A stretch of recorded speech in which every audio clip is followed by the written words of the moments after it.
ಶೃಂಗೇರಿಯ ದರ್ಗಾ ರಕ್ಷಣೆಗೆಂದು ನಿರ್ಮಿಸಲಾಗುತ್ತಿದ್ದ ತಡೆಗೋಡೆಯು ಕಾಮಗಾರಿ ಪೂರ್ಣಗೊಳ್ಳುವ ಮುನ್ನವೇ ಬಿರುಕು ಬಿಟ್ಟಿರುವುದು ಸಾರ್ವಜನಿಕರಲ್ಲಿ ಆತಂಕ ಮೂಡಿಸಿದೆ.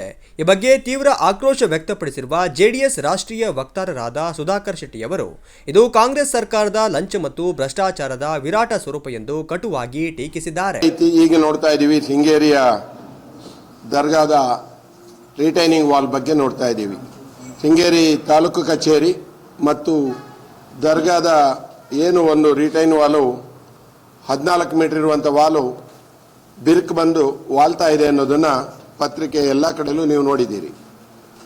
ಇದು ಕಾಂಗ್ರೆಸ್ ಸರ್ಕಾರದ ಲಂಚ ಮತ್ತು ಭ್ರಷ್ಟಾಚಾರದ ವಿರಾಟ ಸ್ವರೂಪ. ಇದು ಭ್ರಷ್ಟಾಚಾರ ಲಂಚಾವತಾರ ಜಾಸ್ತಿ ಆದಾಗ ಕಾಂಟ್ರಾಕ್ಟ್ಗಳನ್ನು ಯಾರು ಮ್ಯಾನೇಜ್ ಮಾಡೋಕ್ಕಾಗಲ್ಲ ಅನ್ನೋದನ್ನು ನಾವೆಲ್ಲರೂ ಮನಗಾಣಬೇಕಾಗಿದೆ. 14 ಮೀಟರಿನ ಒಂದು ತಡೆಗೋಡೆ ಇನ್ನೂ ವರ್ಕ್ ಆನ್ ಗೋಯಿಂಗ್ ಅಂತ ಹೇಳ್ತಾರೆ ಕಾಂಟ್ರಾಕ್ಟ್ರು ದೇವರಾಜ್ ಅವರು. ಆದರೆ ಆನ್ ಗೋಯಿಂಗ್ನಲ್ಲೇ ಇದು ಬಿದ್ದು ಹೋಗ್ಲಿಕ್ಕೆ ಹೋದರೆ, ಇನ್ನು ಸಂಪೂರ್ಣ ಆದಮೇಲೆ ಬಿದ್ದು ಹೋದರೆ ಏನಾಗ್ತಿತ್ತು? ಅದ್ರ ಬಗ್ಗೆ ಏನಾದರೂ ಸರ್ಕಾರ ಯಾವ ಥರದ ಕ್ರಮ ಕೈಗೊಳ್ಳುತ್ತೆ ನೋಡಬೇಕಾಗಿದೆ.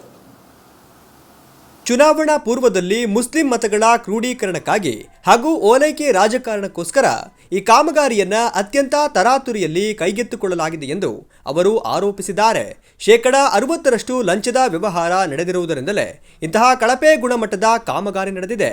ಇಂಜಿನಿಯರ್ಗಳಾಗಲಿ ಅಥವಾ ಮೇಲ್ವಿಚಾರಕರಾಗಲಿ ಇದರ ಬಗ್ಗೆ ಸರಿಯಾದ ಜವಾಬ್ದಾರಿ ವಹಿಸಿಲ್ಲ ಎಂದು ಅವರು ದೂರಿದ್ದಾರೆ. ಸ್ನೇಹಿತರೆ, ಎಲ್ಲರೂ ನೋಡ್ತಾ ಇದ್ದೀವಿ, ಎಲ್ಲ ಕೆಲಸನೂ ತರಾತುರಿಯಲ್ಲಿ ಮಾಡಿಬಿಡ್ತಿದ್ದಾರೆ. ಚುನಾವಣೆ ಪೂರ್ವ ದರ್ಗಾದ ಒಂದು ತಡೆಗೋಡೆ ನಾವು ಮಾಡಿಬಿಟ್ರೆ ಈಗಾಗಲೇ ಓಲೈಕೆ ರಾಜಕಾರಣದಿಂದ ಮುಸ್ಲಿಮರ ಮತ ಕ್ರೋಢೀಕರಣ ಆಗುತ್ತೆ ಅಂತ ಹೇಳ್ತಿದ್ದಾರೆ.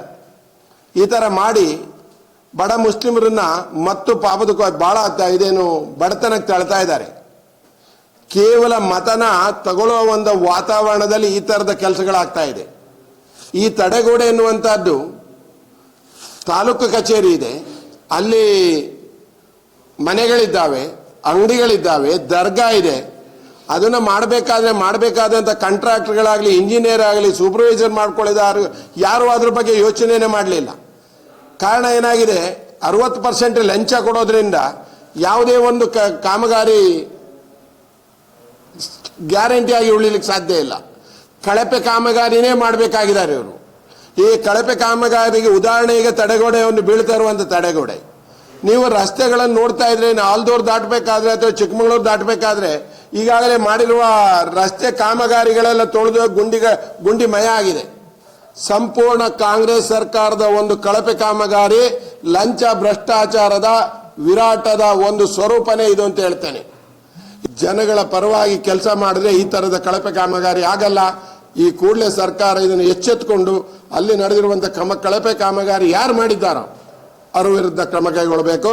ಮತ್ತೆ ಕೂಡಲೇ ಅಲ್ಲಿರುವಂಥ 6 ಮನೆಗಳು ಮತ್ತು ಅಂಗಡಿಗಳನ್ನು ಸ್ಥಳಾಂತರಿಸುವುದು ಅಲ್ಲದೆ ಅವರಿಗೆ ಶಾಶ್ವತವಾದ ಪರಿಹಾರ ಕೊಡಬೇಕು. ಇದನ್ನು ಅಲ್ಲಿವರೆಗೆ ಅವರಿಗೆ ಬೇರೆ ಮನೆ ಕೊಡಬೇಕು ಅನ್ನೋದನ್ನು ಸರ್ಕಾರಕ್ಕೆ ನಾನು ಒತ್ತಾಯ ಮಾಡ್ತೇನೆ.